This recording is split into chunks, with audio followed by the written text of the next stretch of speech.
There's a place where Americans call 911, and Canadians show up. There's a building where one footstep moves you into another country.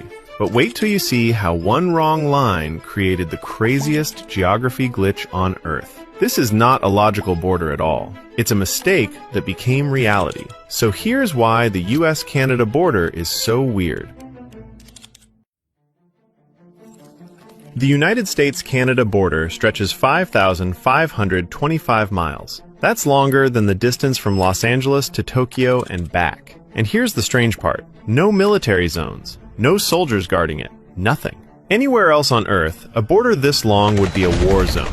But here, it looks peaceful, on the surface. Because beneath that calm line is a border that was never drawn by people who walked the land. Instead, decisions were made by diplomats sitting thousands of miles away, using maps that were often incorrect or outdated. Many of those borders were finalized before anyone had even surveyed the areas physically. At one point, early maps displayed lakes shaped incorrectly, rivers placed in wrong positions, and coastlines drawn inaccurately. But once treaties were signed, those mistakes became permanent. The border begins at the Atlantic Ocean, between Maine and New Brunswick, snakes through forests, cuts through mountains, slices through farmland, crosses icy plateaus, and even splits through tiny settlements that existed long before borders did. And here is the real twist. Almost every strange point along this border exists because leaders refused to correct errors. They said, "It's already agreed. Leave it." Fixing it meant renegotiating treaties, shifting political claims, giving land away, possibly upsetting voting boundaries, and redrawing dozens of legal documents. So instead, they held on to flawed lines. And those flaws produced some of the strangest modern living situations on the planet. Let's start with one of the biggest and oldest accidents. But before I reveal that, subscribe and follow me on Twitter. It just takes a second. The strangest American location is called the Northwest Angle, Minnesota. It is the only part of the continental United States located above Canada's territorial boundary, meaning, on a world map, America literally sits inside Canada here. To get there legally, American citizens must leave America, enter Canada, drive through Canadian territory, then enter the United States again. This applies even to residents. School buses leave the country every morning, cross into another nation, then eventually re-enter their own country just to reach a US school. If someone calls an ambulance, it often arrives from Canada first, not from Minnesota, because geographically it is faster. Why does this exist? Because British cartographers once thought Lake of the Woods was shaped like a perfect oval. That drawing was inaccurate. But the Treaty of Paris locked that shape into international law before anyone verified it. Years later, when the correct map was drawn, officials realized that a portion of land extended above the boundary line, meaning technically it belonged to the United States. Fixing it would require rewriting international agreements, so they chose not to. But the opposite mistake is even more bizarre. On the west coast sits Point Roberts, Washington, an American town positioned below Canada like someone accidentally dropped it beneath the wrong country. This wasn't intentional. When the 49th parallel was finalized, that line sliced straight through the Tawasin Peninsula. Nobody curved the border around the landmass. Everything south of that invisible line became America, meaning residents live on US soil but physically depend on Canada for everything. For groceries, residents drive into Canada. For school, kids travel through Canadian checkpoints every morning and return again in the evening. Delivery workers need dual clearance. Ambulances cross borders mid-route. During 2020 restrictions, residents said milk, baby formula, medicine, even pet food required special approvals to enter. Point Roberts is so embedded into Canadian daily life that its economy collapses whenever Canadian travel slows. Residents have joked, if Canada took over, we wouldn't even notice. But the reverse situation also exists, where Canadians depend on America. Campobello Island, New Brunswick, belongs to Canada.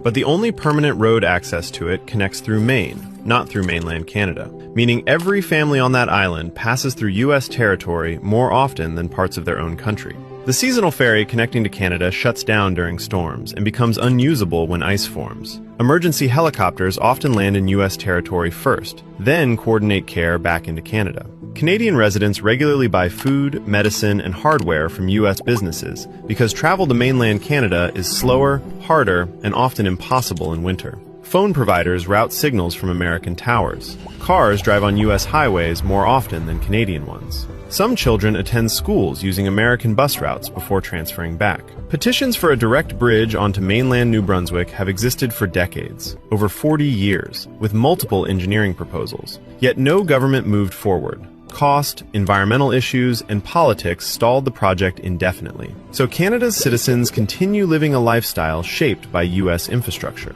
But sometimes, international lines divide not just towns, they divide individual buildings. In Derby Line, Vermont, stands the Haskell Free Library and Opera House. It was intentionally built on the border so Canadians and Americans could share entertainment and education without leaving their respective countries. The front entrance sits in the United States, but most of the reading room floor sits inside Canada. Inside, a straight black line marks the border. Left side, U.S. soil. Right side, Canadian soil. Children reading books sometimes sit in legally foreign territory without moving more than 2 feet. Even during renovations, workers had to account for security laws from 2 governments. For decades, people could come inside from either side without border officers intervening. Post 9/11, rules tightened. Today, cameras watch the doorway. Visitors must enter from one side officially, yet the interior boundary still remains untouched. Some houses nearby share the same fate. One home's kitchen legally belonged to Canada. Bedrooms belong to the U.S. 2 tax systems, 2 fire departments, and 2 legal jurisdictions applied depending on which side of the hallway someone stood. Border Patrol agents once documented whether residents crossed during breakfast. And yet, this still isn't the strangest example, because there is a town that technically belongs to America, but lives entirely on Canadian systems. Hyder, Alaska is a location that breaks every typical idea of national belonging. It is U.S. territory, but life there runs 100% Canadian. There is no road into mainland Alaska. The only way out is through British Columbia. Residents drive south into Canada to access hospitals, grocery stores, fire stations, and even schools. Phone service is Canadian-based. Internet pipes through Canadian networks. Children learn the Canadian curriculum depending on grade level. Stores price items in Canadian dollars because that's what everyone uses. Hyder even celebrates holidays based on Canadian calendars. When Canadian border workers once shut down entry due to staffing shortages, Hyder essentially lost access to food supply, postal routes, and emergency medical transit. Federal officials later had to reopen access specifically for Hyder residents. Living in Hyder means legally existing inside the United States, but depending on Canada for every essential function. No map shows that reality. Only life does. Every one of these places exists because of decisions made long ago on paper. Paper outranked geography. Paper outranked logic. Paper outranked everyday practicality. And yet, the world's longest border remains peaceful. No walls. No military patrols, no active conflict zones. Instead, Americans depend on Canadians. Canadians depend on Americans. Entire childhoods exist moving between countries. 2 nations divided by treaties, yet united by life itself. The longest border on Earth also became the calmest. The most incorrect border also became one of the most successful. Geography tried dividing people, but reality connected them anyway. That might be North America's biggest miracle. If you enjoyed the video, subscribe. This is Glore.